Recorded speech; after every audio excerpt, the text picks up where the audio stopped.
سورة الفاتحة. الحمد لله رب العالمين الرحمن الرحيم مالك يوم الدين الصراط المستقيم صراط الذين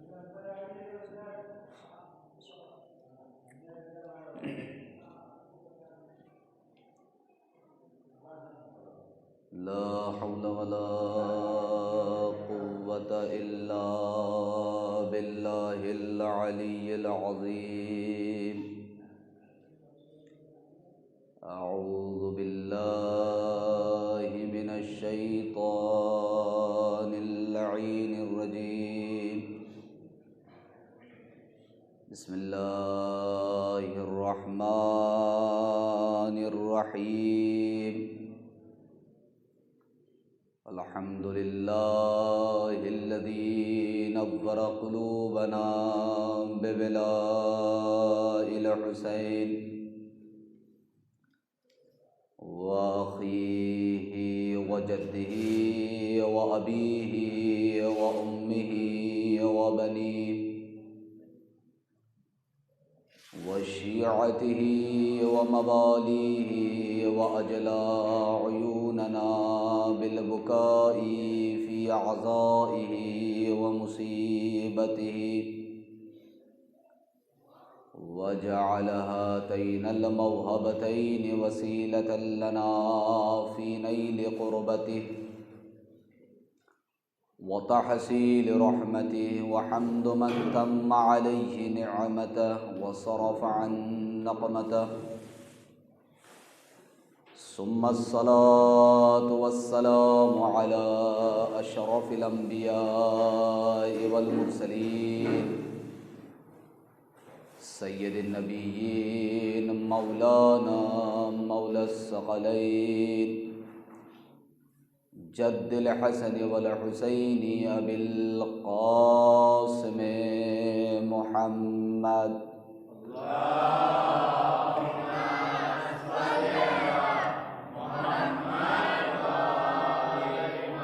وآله الطيبين الطاهرين المعصومين المظلومين الذين ذهب الله عنهم الرجس وطهرهم تطهيرا.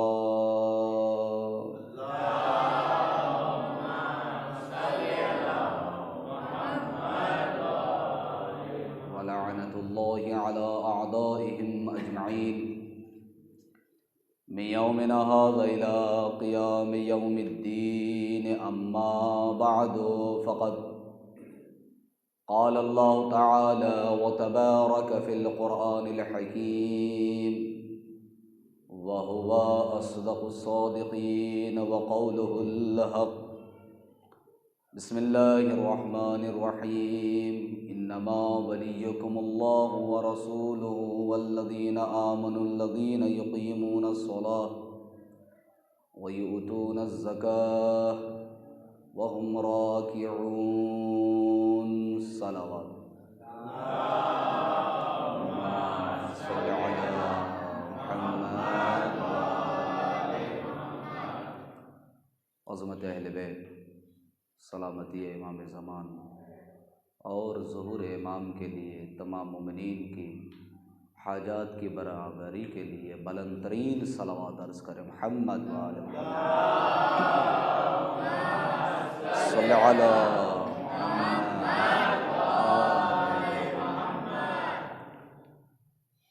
بیدن عزیز، سامعین مودت، عزاداران بی بی سیدہ دو عالم و عزاداران ائمہ معصومین، اب حضرات کی خدمت میں نے ان ایام فاطمیہ کی مجالس کا جو عنوان مقرر اور معین کیا ہے وہ ہے ولایت اور محافظۂ ولایت بی بی سیدہ. آپ کی خدمت میں ان چند ایام میں ولایت کے حوالے سے اور کس طریقے سے بیوی نے ولایت کی حفاظت کی ہے، اس کے حوالے سے گفتگو کرنی ہے۔ بتوفیق الہی اور بتائید محمد و آل محمد شرط ہے، اس کے علاوہ گفتگو کرنا محال ہے۔ ہماری سانسیں، ہماری زندگی اور ہماری زندگی کے لمحات اہل بیت کے مرہون منت ہیں۔ ہماری یہ دی ہوئی سانسوں میں اہل بیت شریک ہیں، ہماری زندگی کے اوقات میں اہل بیت شریک ہیں، لہٰذا ہر نفس اور ہر سانس اور زندگی کی ہر پہلو ہم اہل بیت کے محتاج ہیں، انہی کے احتیاج رکھتے ہیں۔ ہمیشہ جو میرا طریقہ کار ہوتا ہے، عشرہ محرم ہو یا ایام فاطمیہ کی مجالس ہوں یا عشرہ چہلم ہو، ابتدا میں یقینی طور پر اپنے لیے لازمی سمجھ کر میں فرش اعضاء کی اہمیت کو بتاتا ہوں، تاکہ ہم فرش اعضاء کی اہمیت کو سمجھ جائیں، عظمت فرش اعضاء کو سمجھیں، اور پھر اس کے اوپر بیٹھ کر ہم وہ پرواز کریں جو پرواز ہمیں قربت خدا تک پہنچا دے، اللہ کے نزدیک کر دے۔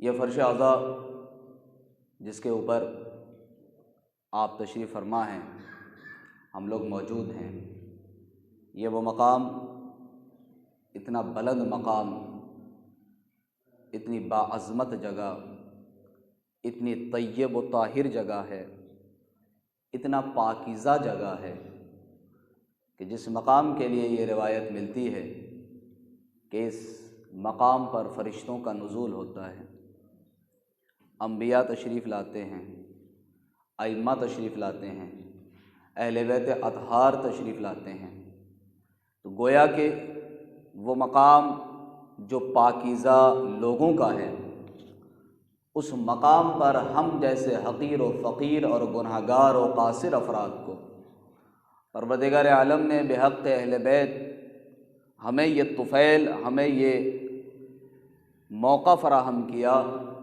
کہ اس پاکیزہ مقام پر ہم بھی آ کے بیٹھیں۔ یہ ایام فاطمیہ دو روایات ہیں، چونکہ آپ سب جانتے ہیں، لیکن پھر بھی بچوں کے لیے بتا دینا ضروری ہے تاکہ یہ اشتباہ نہ پیدا ہو اور ذہن میں یہ سوال نہ اٹھے کہ ایام فاطمیہ جمادی الاولیٰ میں ہے کہ جمادی الثانیہ میں ہے۔ اس لیے کہ یہ نسل، جس نسل کے ہر ہاتھ میں، ہر بچے کے ہاتھ میں موبائل ہے، وہ ایام فاطمیہ کبھی جمادی الاولیٰ میں دیکھتے ہیں مجالس کا سلسلہ، اور کبھی جمادی الثانیہ میں دیکھتے ہیں، تو یقیناً ایک سوال اٹھتا ہوگا کہ بی بی سیدہ کی ذات ایک ہی ذات ہے، یا تو شہادت جمادی الاولیٰ میں ہوئی یا جمادی الثانیہ میں، یہ کیا ماجرا ہے کہ جمادی الاولیٰ میں بھی دنیا میں فرش اعضاء کو بچھا دیا جاتا ہے اور جمادی الثانیہ میں بھی فرش اعضاء بچھتا ہے؟ حالانکہ محرم میں تو ہم یہ نہیں کرتے۔ محرم میں شہادت سرکار سید الشہداء امام حسین علیہ الصلاۃ والسلام کی صلی علی محمد، ان کی شہادت کی یاد پہ فرش اعضاء بچھاتے ہیں، کوئی اختلاف نہیں ہے ان کی شہادت پر، لیکن یہ کیا وجہ ہے؟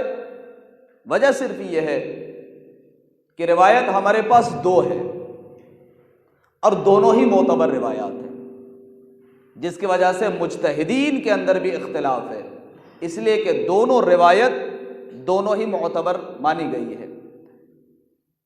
ایک طرق سے ایک روایت صحیح ہے، دوسرے طرق سے دوسری روایت صحیح ہے، لہذا جمادی الاولیٰ والی روایت جس کے ذیل میں الحمدللہ ہم سب نے اس فرش اعضاء کو بچھایا ہے کہ 13 جمادی الاولیٰ کو بی بی سیدہ کی شہادت ہے۔ ایک روایت ہے کہ نہیں، بلکہ 3 جمادی الثانیہ کو بی بی کی شہادت ہے، لہذا جمادی الثانیہ میں بی بی کی شہادت کے ایام کو سمجھ کر ایام فاطمیہ مناتے ہیں۔ پوری توجہ فرمائیے گا تاکہ میں جلدی سے اپنے موضوع کی طرف آگے بڑھوں۔ دو روایت ہے۔ وجہ یہ ہے کہ یہ روایت جو ہمارے پاس آئی ہے یہ خط کوفی میں تھی، اور خط کوفی کی خصوصیت یہ تھی کہ اس میں نکات نہیں ہوتے تھے، یعنی نقطہ نہیں ہوتا تھا۔ آج جو قرآن آپ پڑھتے ہیں، احادیث پڑھتے ہیں، تو اس کے اندر نقطے لگے ہوئے ہیں، اور بغیر نقطے کے ہم پڑھ بھی نہیں سکتے۔ لیکن وہ جو روایت کتابوں میں آئی تھی وہ خط کوفی میں آئی تھی، اور خط کوفی میں یہ روایت آئی،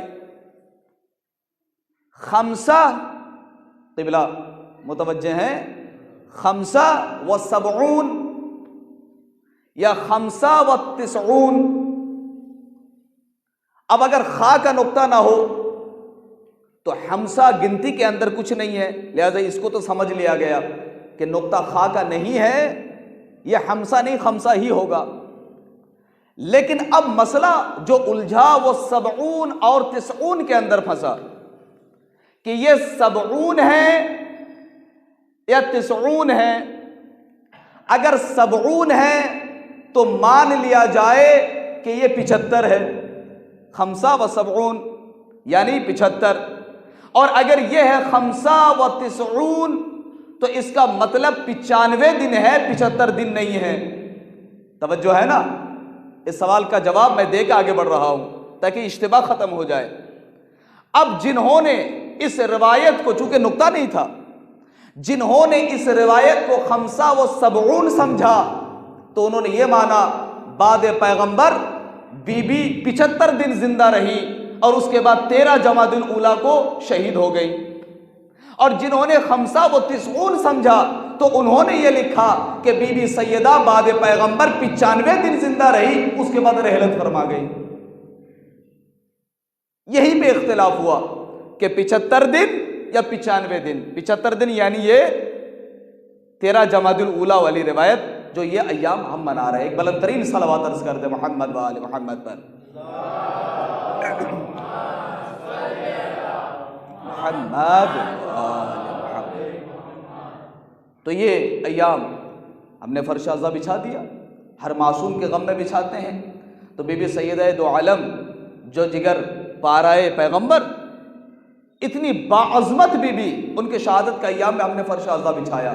یہ وہ فرش عزا میں نے بتایا جہاں فرشتوں کا نزول ہوتا ہے، اور روایت ہے کہ جب یہ فرش بچھتا ہے تو آسمان سے گروہ در گروہ فرشتے آتے ہیں اور اس فرش کے اوپر بیٹھتے ہیں، اور جب پلٹ کے جاتے ہیں تو دوسرے فرشتے پہلے آنے والے گروہ سے سوال کرتے ہیں کہ اے فرشتوں کہاں سے آئے ہو؟ تو وہ یہ کہتے ہیں کیا وجہ ہے، اس سے پہلے تم نے کبھی سوال نہیں کیا، آج یہ سوال کیوں کرتے ہو؟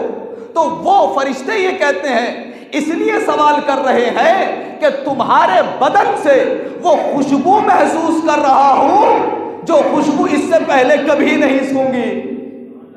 توجہ، وہ خوشبو محسوس کرتا ہوں جو اس سے پہلے تمہارے بدن میں یہ خوشبو نہیں تھی۔ تو وہ پہلا گروہ جو اس زمین پہ فرش عزا پہ آتا ہے، وہ گروہ یہ کہتا ہے کہ اے فرشتوں کیا بتاؤں، زمین پر اہل بیت کے غم میں فرش عزا بچھا دیا گیا تھا، ہم وہاں گئے تھے، اس کی برکت سے اللہ نے ہمارے وجود میں یہ خوشبو بخشی۔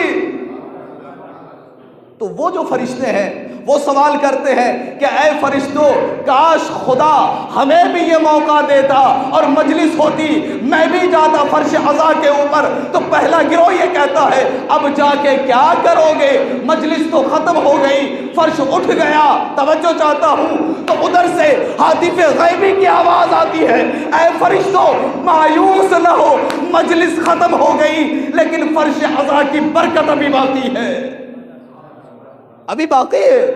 لہٰذا وہ دوسرا گروہ اجازت لیتا ہے خدا سے کہ کیا فرش پہ جانے کی اجازت ہے؟ کہا جاؤ، اور آنے کے بعد وہ فرشتے اس فرش کے اوپر جہاں عزادار اٹھ چکے ہوں اپنے پروں کو مس کرتے ہیں، روایت ہے اپنے پروں کو مس کرتے ہیں۔ اب جو پلٹ کے جاتے ہیں تو وہ پہلا گروہ جن کو خوشبو سب سے پہلی نصیب ہوئی تھی وہ یہ کہتے خدا کی قسم وہی خوشبو تمہارے بالوں پر سے ہم محسوس کر رہے ہیں جو اللہ نے ابتدا میں ہمیں دیا تھا۔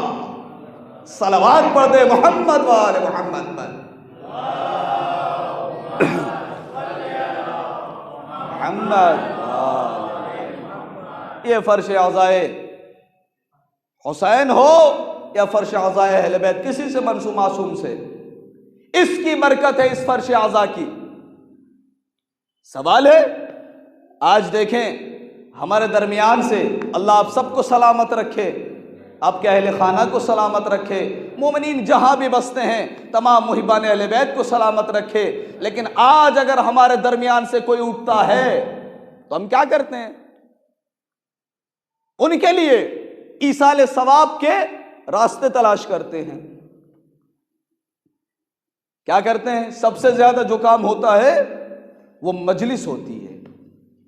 کیوں مجلس؟ کیوں؟ ارے بھائی ایصال ثواب کے اور بھی تو طریقے ہیں۔ قرآن پڑھیے، کسی کو کچھ صدقہ کریے، مرحوم کے نام پہ کھلا دیجئے، مرحوم کے نام پہ ہدیہ کر دیجئے، مرحوم کے نام نماز پڑھ لیجئے، بہت سارے کام ہیں نا آپ کر سکتے ہیں۔ لیکن ہمارا یہ طریقہ ہے، ہماری یہ رسم ہے، ہمارا یہ رواج ہے، ہم سے مراد ہماری قوم کا، ہم جہاں بھی بستے ہیں ایک ہی طریقہ ہے۔ کیوں؟ سب کریں گے مگر مجلس بھی کریں گے۔ اگر سوم ہے سب کچھ ہوگا، قرآن خوانی بھی ہوگی، فاتحہ خوانی ہوگی، لیکن مجلس بھی ہوگی۔ مجلس اس کو ہم نے ضروری قرار دیا، کمپلسری قرار دیا، لازمی قرار دیا۔ وجہ کیا ہے کہ بھائی سب کچھ کر رہے ہیں، چھوڑیے مجلس کو چھوڑ دیجئے، اور بھی تو کام ہے وہ کر کے آپ رک جائیں۔ لیکن نہیں، سب کریں گے، مجلس بھی کریں گے۔ کبھی سوچا آپ نے کہ اس مجلس کو مرکزیت کیوں ملی؟ تمام تر ایصال ثواب کے کاموں میں توجہ کہیں تک لے جانا ہے، تمام کاموں میں مجلس حسین کو مرکزیت کیوں ملی؟ سبب کیا ہے؟ وجہ کیا ہے؟ ریزن کیا ہے؟ اس کی وجہ یہ ہے کہ سب تمام کام ایصال ثواب کے تمام تر اصول ہم اپنائیں گے، لیکن ساتھ میں مجلس بھی کریں گے۔ اس لیے کہ کہیں بھی یہ روایت نہیں ملتی کہ آپ قرآن پڑھیں گے تو اہل بیت آپ کے ساتھ ہوں گے، آپ نماز پڑھیں گے تو اہل بیت آپ کے ساتھ ہوں گے، آپ فاتحہ پڑھیں گے تو اہل بیت آپ کے ساتھ ہوں گے، آپ صدقہ دیں گے تو اہل بیت آپ کے ساتھ ہوں گے۔ فقط روایت فرش عزا کے لیے ہے کہ جب فرش عزا بچھا دیا جاتا ہے تو آپ بعد میں آتے ہیں، اہل بیت پہلے آ جاتے ہیں۔ بتائیے آپ، میں ان تمام تر اہم کاموں کی اہمیت کو نہیں گھٹا رہا ہوں، لیکن آپ بتائیں کہ نماز کے لیے روایت ہے، روزے کے لیے ہے، صدقے کے لیے ہے؟ نہیں۔ اگر روایت ہے تو فرش عزا کے لیے ہے کہ فرش عزا بچھاؤ تو اہل بیت آتے ہیں۔ اچھا، بہت خوب، ہم ذکر کر رہے ہیں اس حوالے سے کہ جب ہم ایصال ثواب کے کام کرتے ہیں تاکہ یہ فرش عزا کی عظمت، مجلس کی عظمت واضح ہو جائے۔ اب دیکھیں کیا ہوتا ہے، جب مجلس ہوتی ہے تو سب سے پہلے خطیب کیا کرتا ہے؟ بیٹھتے ہی فاتحہ، ہے نا؟ آپ فاتحہ پڑھتے ہیں، سورۃ الحمد پڑھتے ہیں نا؟ سورہ حمد کا دوسرا نام فاتحہ ہے۔ فاتحہ پڑھتے ہیں۔ اچھا، اگر یہ سوال کرے کہ آپ کے درمیان سے کوئی اٹھ کر مجھے صحیح سورہ الحمد سنا دے اور اس میں کوئی خطا نہ ہو، کوئی غلطی نہ ہو، بالکل صحیح سنانے والا بھی تھوڑی دیر کے لیے ہچک جائے گا، ہو سکتا ہے کہ غلطی ہو جائے، اس لیے کہ ہم قراء نہیں ہیں، قاری نہیں ہیں، تجوید پر اتنی مہارت نہیں رکھتے، لہٰذا ممکن ہے ہم سے غلطی ہو جائے۔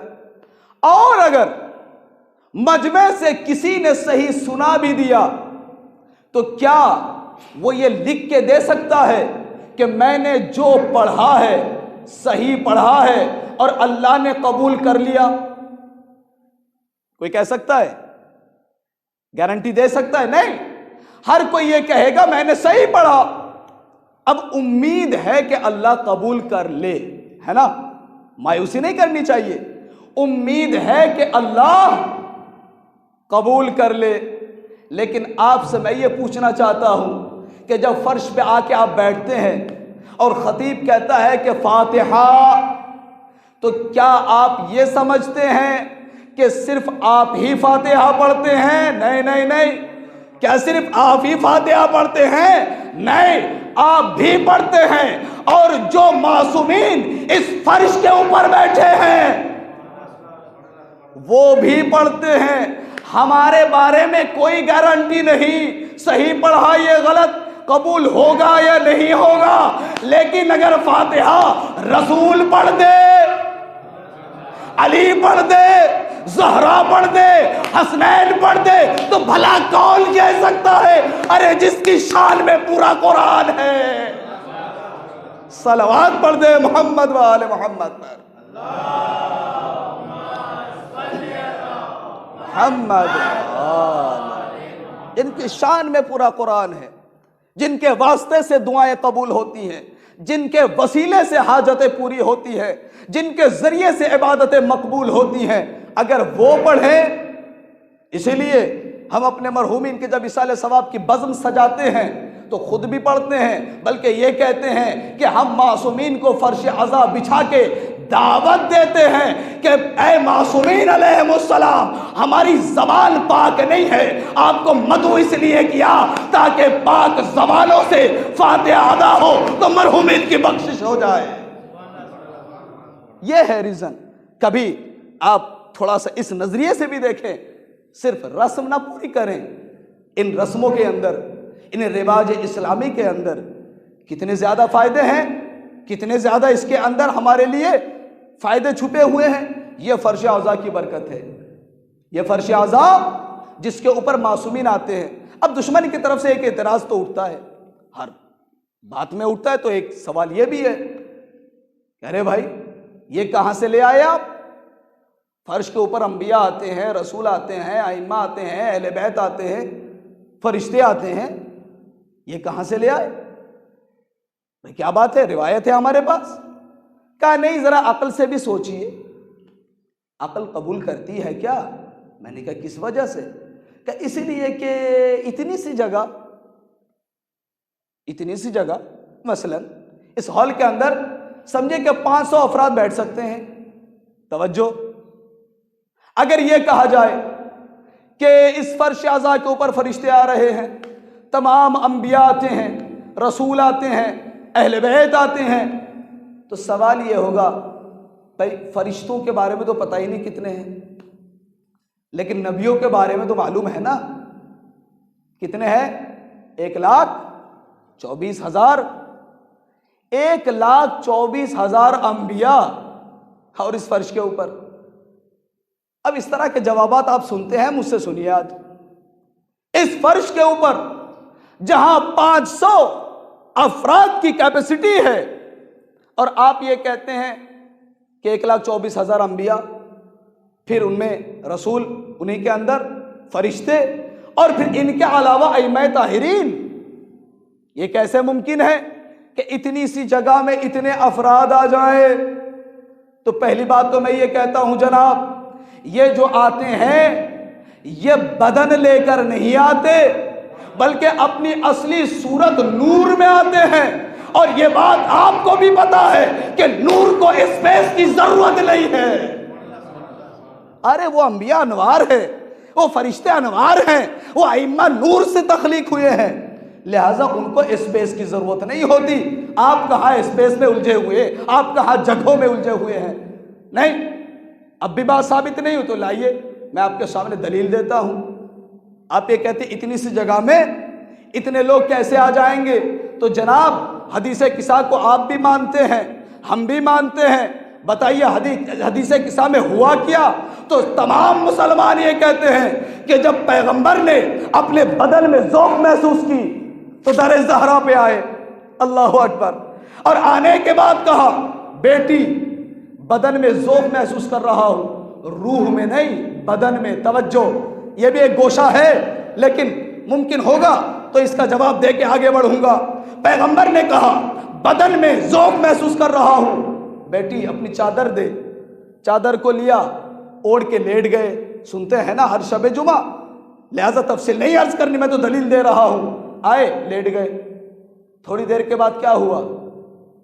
حسن آ گئے، سلام کیا، اتأذن لی، میرے لیے اجازت ہے کہ ان ادخل قصہ، اس قصہ کے اندر داخل ہو جاؤں؟ پیغمبر نے کہا کوئی بات نہیں، آ جاؤ۔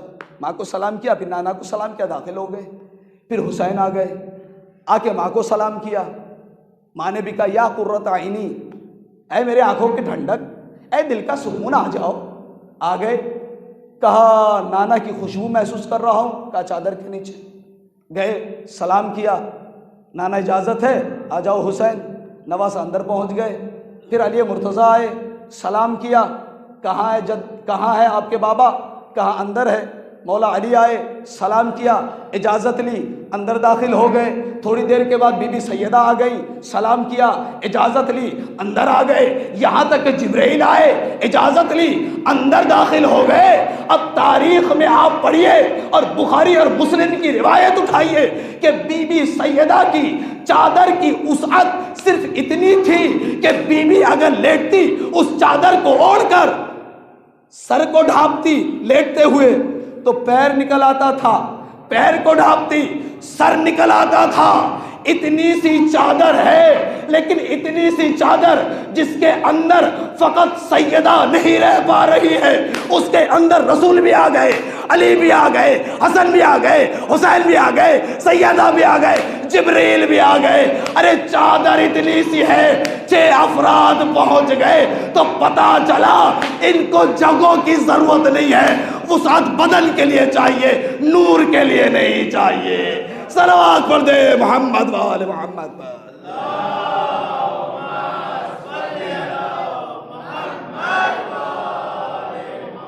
تو وسعت، جگہ کی وسعت، ایک اس کو نور کو نہیں بدن کو چاہیے۔ اور یہ وہ ہستیاں ہیں جن کو جگہوں کی ضرورت نہیں ہے، بلکہ وہ نور ہے۔ اور کس طرح نور ہے وہ دلیلیں تو میں نہیں دینے لگا ہوں، بس یاد رکھیے گا موضوع ولایت اور محافظہ ولایت۔ آیت ولایت کتنی دفعہ زندگی میں آپ نے سماعت کی ہوں گی، لیکن اس آیت ولایت سے خود بی بی سیدہ کی عظمت، بی بی سیدہ کی زندگی پڑھنا چاہتا ہوں۔ بی بی سیدہ کی عظمت کیا ہے، اس کو سمجھنے کے لیے سب سے پہلے ہمیں جن چیزوں کو سمجھنا ہوگا وہ تمہیداً، چونکہ پہلی مجلس ہے تو تمہیداً چند عرائض آپ کے سامنے تاکہ ذہن تیار ہو جائے موضوع کے لیے۔ پہلے یہ سمجھنا ہوگا بی بی سیدہ کو سمجھنے کے لیے کہ یہ سیدہ کون ہے۔ اگر یہ سمجھنا ہے تو یہ سمجھو کہ رسول جس ماحول میں تشریف لے آئے وہ ماحول کیسا تھا، جس سماج میں اللہ نے اپنے حبیب کو بھیجا وہ سماج کیسا تھا، وہ کلچر کیسا تھا، اخلاق و اطوار کیسے تھے، وہاں کے رہن سہن کیسے تھے۔ جب تک یہ نہ معلوم ہو اس وقت تک عظمت سیدہ کو آپ نہیں سمجھ سکتے۔ وہ ماحول سمجھنا ہے کہ رسول کہاں ہے، کون سی جگہ، کون سا علاقہ، کون سا خطہ رسول کو مبعوث کیا گیا۔ سماعت کرے، اللہ نے اپنے حبیب سے کہا تمہیداً، بہت ضروری ہے تمہید کو سمجھنا تاکہ آگے کی مجلس آسان ہو۔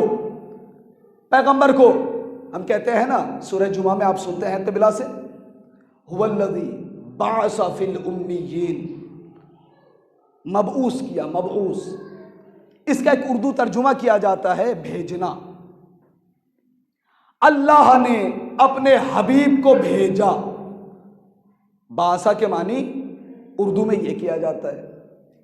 حالانکہ اردو زبان بہت وسیع زبان نہیں ہے، محدود زبان ہے، چھوٹی زبان ہے، لہذا بعثت کے معنی بھیجنا کیا گیا کہ اللہ نے اپنے رسول کو بھیجا۔ توجہ کیجئے گا، بھیجا، حالانکہ بعثت کے معنی بھیجنا نہیں ہے، حالانکہ یہ ترجمہ بھی غلط نہیں ہے، لیکن اگر آپ قرآن کے لفظی ترجماؤں کے اوپر جو کتابیں لکھی گئی اس کا مطالعہ کریں تو اس کا معنی یہ ملتا ہے تفہیم القرآن کے اندر کہ بعثت کے معنی ابھارنا، بھیجنا نہیں، ابھارنا۔ شاید کسی قابل ہو یہ نقطہ، پوری توجہ چاہتا ہوں۔ بعثت یعنی ابھارنا، بھیجنا نہیں، ابھارنا۔ مثلا آج میں آپ کی خدمت میں آیا، میں آپ سے آ کر یہ کہوں، مومنین کو بلا کے، صدر صاحب کو بلا کے میں یہ کہوں کہ آج آپ کے یہاں آتے ہوئے آپ ہی کے بستی سے جب میں داخل ہوا، مثال دے رہا ہوں، حقیقت نہ سمجھیے گا، جیسے ہی میں داخل ہوا تو فلاں شخص نے میرے ساتھ بے ادبی کی، برا بھلا کہا، مجھے ذلیل کیا، مثال دے رہا ہوں، آپ کے سامنے میں نے فقط اتنا ذکر کیا، ٹھیک؟ کیا ہوگا؟ اگر آپ کو ہم سے محبت ہے اور انسان کی غیرت زندہ ہے تو فوراً یہ کہے گا، ارے قبلہ کون ہے، کس جگہ ہوا، مجھے بتائیے، ابھی میں سبق سکھا کے آتا ہوں، ابھی جواب دیتا ہوں۔ جتنی قوت آپ کے پاس ہے، محبت کے بدلے آپ اپنے حساب سے جواب دیں گے۔ توجہ، جتنی قوت ہے، جتنی طاقت ہے، آپ اٹھیں گے۔ میں نے آپ کو یہ نہیں کہا تھا کہ جائیے سزا دیجئے، جائیے جواب دیجئے، جائیے شکست کریے، صرف اتنا کہا کہ فلاں نے میرے ساتھ بے ادبی کی ہے۔ میرے ضمیر کے اندر یہ بات موجود تھی کہ آپ اس کو بھی ذلیل کریں، اس کو جواب دے، لیکن زبان سے نہیں کہا، صرف اتنا کہا کہ میرے ساتھ فلاں نے بدتمیزی کی، آپ اٹھے۔ یہی کام اللہ نے اپنے حبیب سے کیا۔ یہ نہیں کہا کہ اے رسول جاؤ عرب کے اس سرزمین پر جہاں جہالت عروج پر ہے، جہاں فساد عروج پر ہے، جہاں اخلاق کی پستیاں بہت زیادہ ہیں، جہاں کردار کی گھٹیا پن بہت زیادہ ہے۔ کچھ نہیں کہا، جانے کو نہیں کہا، بلکہ عرب کی سرزمین کو یوں اٹھا کے دکھا کہ جہاں ایک طرف خلیج فارس، دوسری طرف بحرین، تیسری طرف بحیرہ احمر، چوتھی طرف اردن، اس کے درمیان ایک خطہ، اس خطے کو عرب کہا جاتا ہے۔ اس مقام پر پیغمبر تشریف لے آئے اور ماحول کیا تھا؟ ماحول یہ تھا، اگر میں آپ سے پوچھوں کہ آپ کے یہاں سب سے زیادہ بکنے والی چیز کیا ہے، کون سی چیز سب سے زیادہ بکتی ہے؟ مجھے تو نہیں معلوم آپ کے ماحول سے، آپ حضرات سب کے پاس ایک ایک جواب ہوگا، جو بھی جواب ہے آپ کے پاس، لیکن اکثر میں یو پی میں مجلسیں پڑھتا ہوں تو وہاں جہاں میں سوال کرتا ہوں تو کہیں سے کہتے آغا ہمارے یہاں ایک سب سے زیادہ پیداوار ہے، ایک کی، ایک یعنی گنا، یا کہیں پہ میں نے پوچھا تو کہا سب سے زیادہ دھان ہوتا ہے، چاول، کہیں پوچھا تو کہا سب سے زیادہ گیہوں ہوتا ہے۔ ٹھیک ہے، آپ کے یہاں بھی کوئی چیز ہوگی جو سب سے زیادہ مارکیٹ میں بکتی ہوگی، ٹھیک ہے؟ آپ کو پتہ ہے اس عرب کی سرزمین پر جو تاریخ کا جملہ ہے، اس عرب کی سرزمین پر جہاں پیغمبر مبعوث برسالت ہوئے، وہاں سب سے زیادہ کون سی چیز بیچی جاتی ہے پتہ ہے آپ کو؟ وہ ہے عورت۔ سب سے زیادہ بکنے والی چیز کا نام ہے عورت۔ اللہ اکبر۔ اس شکشا علم نہیں تو کچھ بھی نہیں۔ تمہاری عزت، تمہاری قیمت، تمہارا دار و مدار، تمہاری پہچان، تمہاری شناخت، تمہاری ذات کی پہچان علم ہے، نہ تمہاری خوبصورتی، نہ تمہارے قد و قامت، نہ تمہارے رنگ و نسل، بلکہ تمہاری پہچان علم ہے۔ آئے پیغمبر اور آ کے کہا، ایک رسالہ چھپتا تھا نجف سے، عراق سے، چیف ایڈیٹر کا نام ہے ایت اللہ ہبت الدین شہرستانی۔ پوری توجہ، ایت اللہ ہبت الدین شہرستانی ایک رسالہ نکالتے تھے، کتابچے، اور اتنا جامع، موٹی کتاب نہیں، چھوٹی کتاب، ہر 3 مہینے میں چھپتی تھی، اور اس رسالے کے اندر موضوع یہی ہوتا تھا، علم، اور اس رسالے کا نام بھی تھا العلم۔ توجہ ہے نا؟ العلم۔ اس کتابچے کے پیچھے بیک کور پہ 4 رسول کی احادیث لکھتے تھے، اور لکھنے کے بعد ان کو 3 زبانوں میں ٹرانسلیٹ کر کے دنیا کے کونے کونے میں پہنچاتے تھے۔ کون کون سی حدیثیں؟ ایک حدیث اس میں ہے مشہور، طلب العلم فریضۃ علی کل مسلم والمسلمہ۔ دوسری حدیث، اطلب العلم ولو بالسین۔ تیسری حدیث، اطلب العلم من المہد الی اللحد۔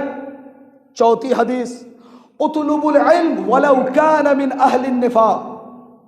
توجہ، پہلی حدیث، آنے والا کرسچن ہے، اور آنے کے بعد پوچھا، اے آغا، اے محترم، اے قبلہ، آپ کی یہ کتاب کافی دنوں سے میں پڑھتا ہوں، بس آپ سے ایک سوال ہے۔ کا سوال کیا ہے؟ کہ یہ پیچھے جو 4 باتیں لکھتے ہیں، یہ کس کی بات ہے؟ کہ یہ ہمارے پیغمبر کی بات ہے۔ کہ یہ بتائیے، ان باتوں پر آپ کے تمام مسلم فرقوں کا اتفاق ہے یا اختلاف؟ توجہ، کیوں؟ اس لیے کہ وہ جانتے تھے کہ اسلام میں جتنے بھی فرقے ہیں، کوئی کچھ کہتا ہے، کوئی کچھ کہتا ہے، لہٰذا یہ بتائیے، یہ 4 باتیں جو آپ کے پیغمبر نے کہی، کہ شیعہ بھی مانتے ہیں؟ کہ جی ہاں۔ سنی بھی مانتے ہیں؟ جی ہاں۔ بریلوی مانتے ہیں؟ جی ہاں۔ دیوبندی مانتے ہیں؟ جی ہاں۔ اچھا، سب مانتے ہیں؟ کہ جی ہاں۔ سر جھکا کے بیٹھ گئے۔ ایت اللہ نے پوچھا، کیا وجہ ہے؟ پریشان کیوں ہو؟ سر کیوں جھکا لیا؟ کیوں پریشان ہو؟ کیا کوئی غلطی ہو گئی؟ کہا نہیں۔ کیا وجہ ہے؟ محسوس کیجئے گا جملے کو۔ کہا خدا کی قسم، اس نے اپنے خدا کی قسم کھائی، اور کھا کے یہ کہتا ہے، خدا کی قسم، کتنی تعجب کی بات ہے، جس مذہب کے سب سے بڑے لیڈر اور رہبر نے علم کے اوپر اتنا زور دیا ہے جو کسی دوسرے مذہب میں نہیں ہے، آج وہ مسلمان اتنے جاہل کیوں ہے؟ جھجوڑنے والا جملہ ہے، دل پہ لگنے والی بات ہے، کلیجہ کو پارا کرنے والی بات ہے۔ اس نے کہا، کیا وجہ ہے کہ جس مذہب کے سب سے بڑے لیڈر نے علم کے اوپر اتنا زور دیا ہو، آج وہی مسلم قوم سب سے زیادہ جاہل کیوں ہے؟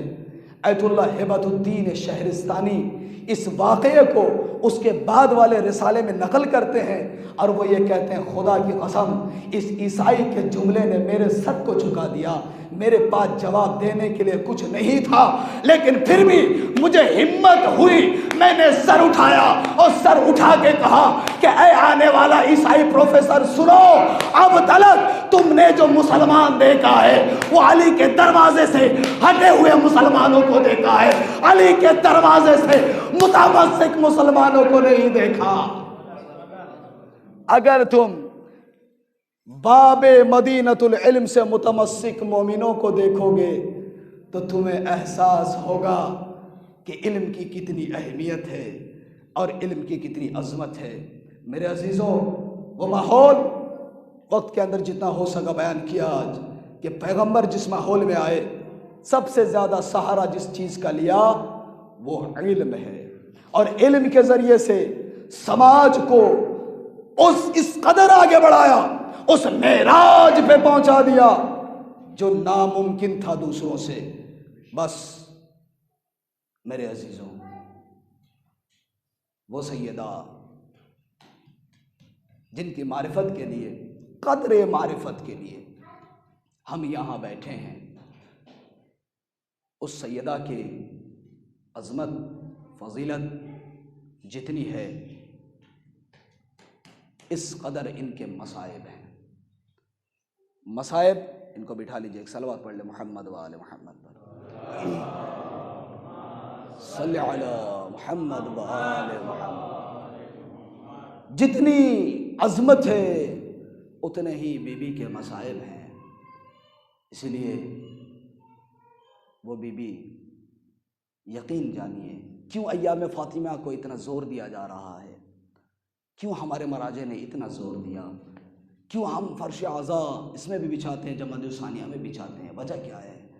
وجہ یہ ہے کہ اگر کل مدینے میں بی بی سیدہ کے دروازے پہ آگ نہ لگتی تو کربلا میں 18 خیمے نہ جلائے جاتے۔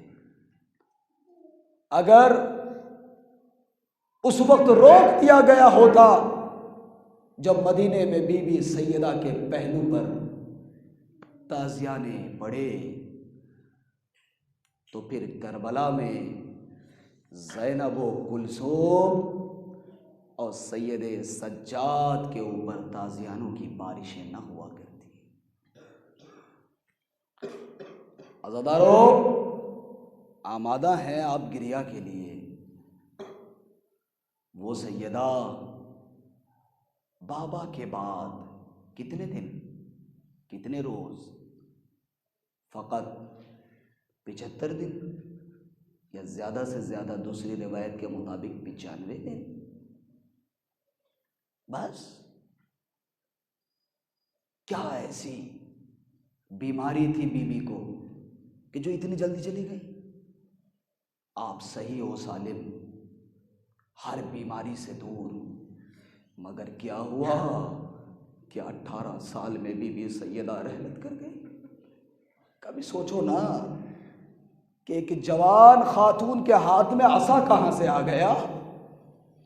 کیوں بی بی کو ایک ہاتھ پہلو پر اور دوسرے ہاتھ سے دیوار کا سہارا لے کر مصلی پر جا کے نماز پڑھنی پڑ رہی ہے؟ وہ کون سی وجہ ہے؟ کتابوں میں تلاش کرو، معلوم کرو تو پتہ چلے گا۔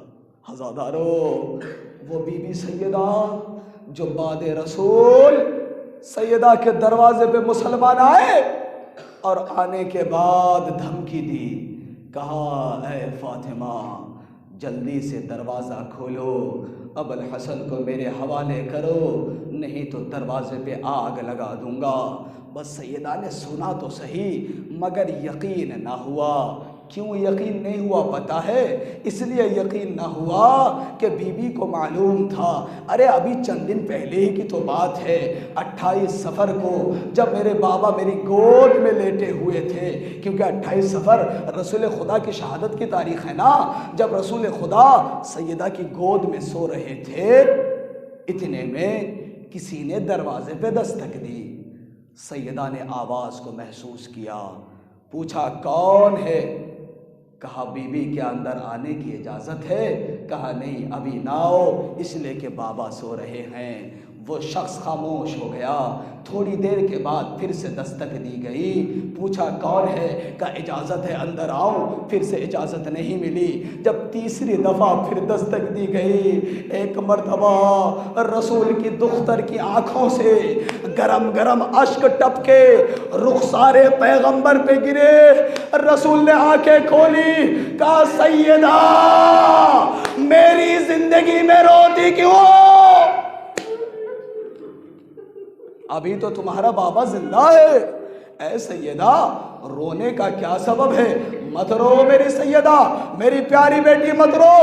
میں کہوں گا یا رسول اللہ، آپ نے فقط اپنی زندگی میں اپنی بیٹی کی آنکھوں سے 2 قطرے آنسو برداشت نہ کر سکے، ارے آپ کے بعد وہ مصائب ڈھائے جائیں گے کہ سیدہ مرثیہ پڑھے گی، یہ پڑھیں گی، اے بابا ماذا علی من شم تربت احمد اللہ یشم مد الزمان غوالیا صبت علی مصائب لو انہا صبت علی الیام سرنا لیالیا۔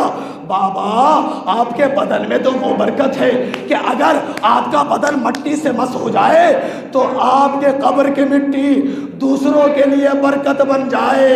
میں آپ کا جگر پارا فاطمہ، میں آپ کا ٹکڑا فاطمہ، ارے آپ کے بعد میرے اوپر وہ مصائب ڈھائے گئے، اگر روشن دن کے اوپر پڑتے کالی رات اجرکم علی الزہرا۔ بس 2 جملے اور عبادت کو تمام کرتا ہوں۔ ہاں بی بی سیدہ ہے نا، کہا اے بابا وہ مصائب ڈھائے گئے کہ روشن دن بھی تاریک رات میں تبدیل ہو جاتے۔ لو عزادارو، سیدہ سے کہا کہ اے بیٹی تجھے پتا ہے یہ کون ہے جو دروازے پہ انتظار کر رہا ہے؟ کہا بابا نہیں معلوم، یہ عظمت کو بیان کرنے کے لیے بیان ہو رہا ہے واقعہ۔ ایک مرتبہ رسول نے کہا یہ آنے والا وہ ہے جو کسی نبی کے دروازے پہ نہ رکا، کسی ولی کے دروازے پہ نہ رکا۔ یہ تیری عظمت ہے کہ تیرے دروازے پہ ملک الموت رک گیا، موت کا نام سننا تھا۔ سیدہ نے گریہ کیا، اے بابا اماں خدیجہ بھی چلی گئی، اب آپ نہ جائیے۔ لیکن تھوڑی دیر کے بعد سیدہ کے چہرے پہ مسکراہٹ آئی۔ بعد میں علی نے پوچھا سیدہ پہلے رو رہی تھی پھر مسکرا کیوں رہی تھی؟ کہا رو اس لیے رہی تھی کہ بابا نے موت کی خبر سنائی، اور مسکرا اس لیے رہی تھی کہ بابا نے کہا اے فاطمہ میرے بعد سب سے پہلے جو مجھ سے ملاقات کرے گی وہ تو ہوگی، بہت جلدی تو میرے پاس آنے والی ہے۔ اے سیدہ اپنے مصائب آلام پر صبر کرنا۔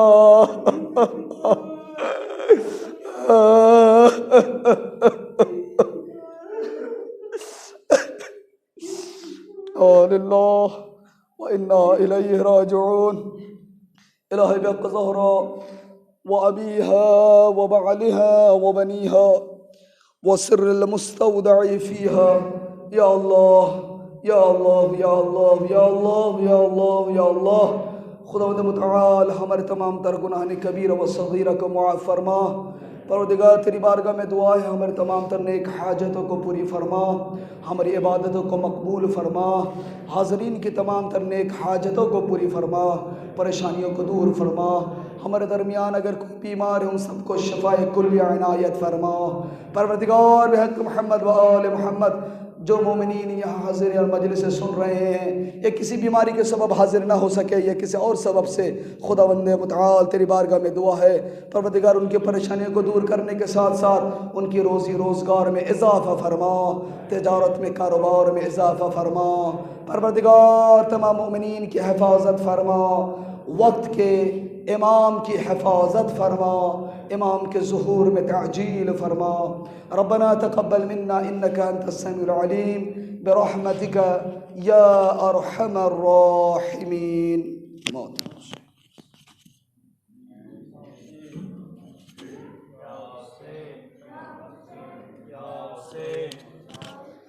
یا حسین